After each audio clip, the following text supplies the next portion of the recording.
What gospel? What God? There is no devil. What's all this rubbish you're talking about? And you start to realize that there is a spiritual realm, and it's working and playing on you. You know by some of the situations that you've been in that there's been opportunities for you to go darker. By the grace of God and His Holy Spirit and angels, you realize that there was a better way at different points in your life. And through looking for the better way, you didn't end up like this shoe, washed up on the shore, or this thong,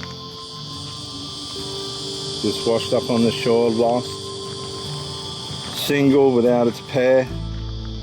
Isn't that interesting? Shoes and thongs come in pairs, don't they? But they've ended up single without their pair, and this has happened to you on some occasions as well.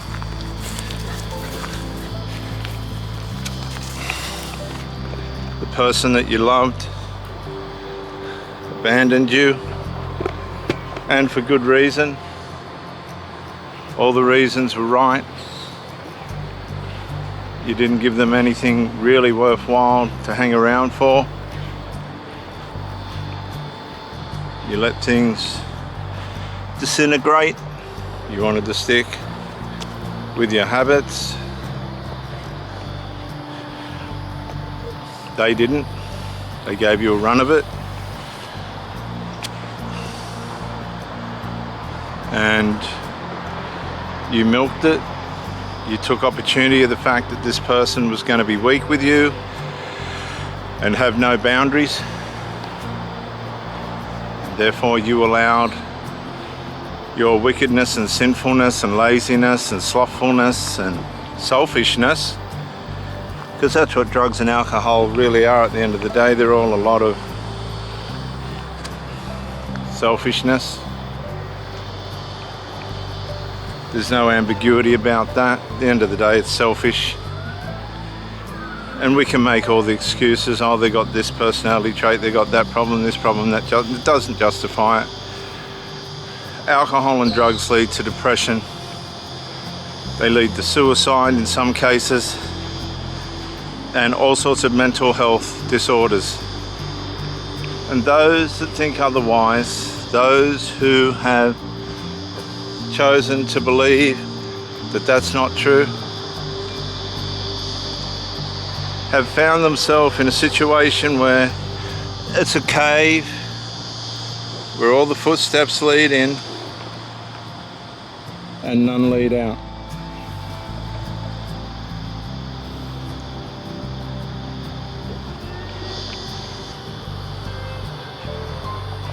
And you've decided that there's more going on underneath the surface than what you realized. You didn't know when you sat on the toilet that there was blood until you got off the seat, until you wiped yourself and there was blood. Things had gotten worse than you thought.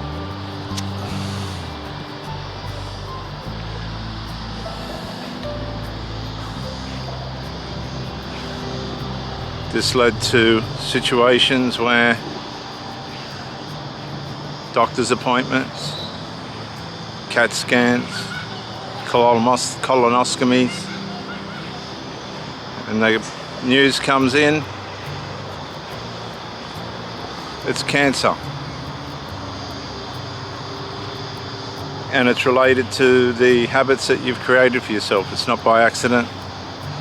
It's a consequence of habits and behaviours that need not have been there. Addictions.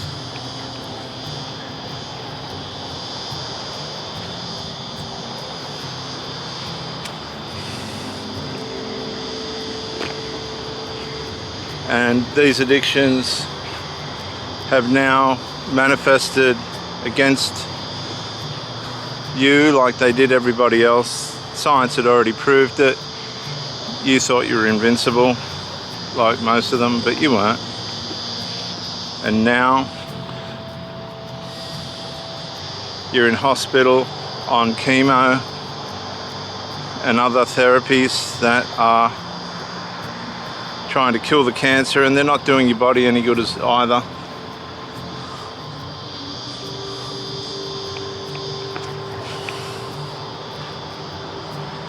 And of course, you're in depression and anxiety, you're not sure what's going to happen.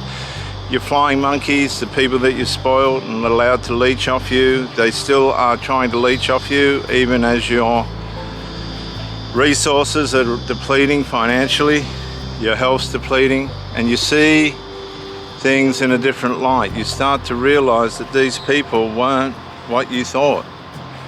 They actually were just taking from you. They actually were just using you as a source of supply.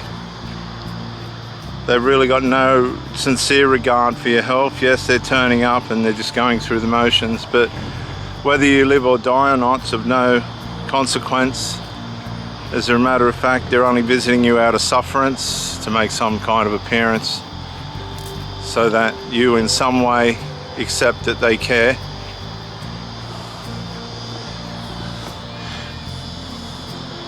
But that doesn't mean they necessarily do. And for the most part, they possibly don't.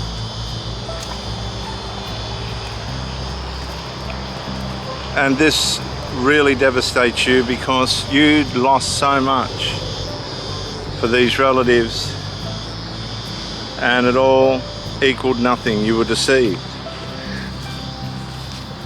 You were deceived into believing that by caring for them and running after them beyond what years beyond of what you should have, it's all contributed to nothing. You lived out a fantasy that was a lie, a dual fantasy with these family members that really consequently led to nothing. Fantasy that had consequences that were unchangeable. The selfishness that you'd been supplying and the brokenness that you'd been supplying had now become something that you were responsible for. You now need to take responsibility for the negligence and contribution you'd made to the lives of these people who are now addicts and dysfunctional and selfish themselves. And as your resources are depleting, not only in your life, but in your bank,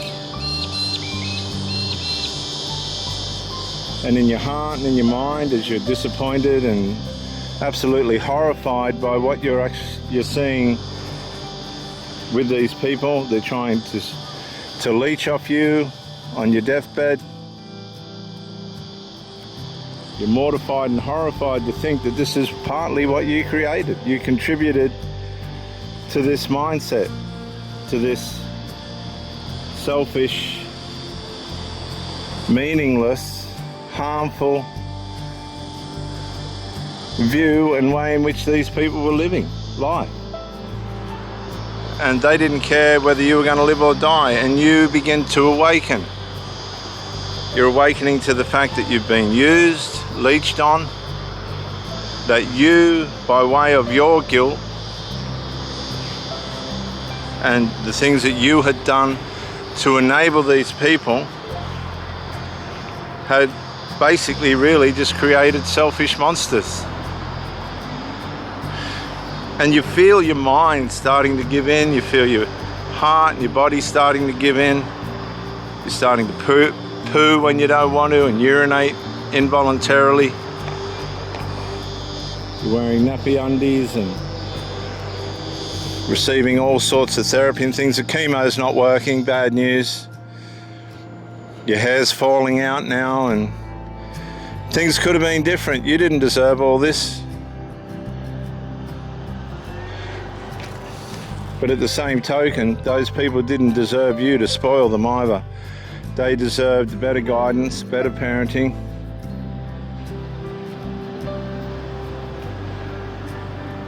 The men you had children with let you down, let the children down.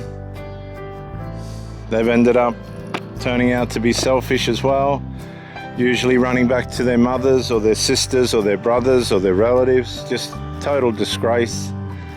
You've been left carrying the bag as usual, and it's all added up to nothing. Absolutely nothing. But the light was there and Jesus was there the whole time. And now it's time for you to decide.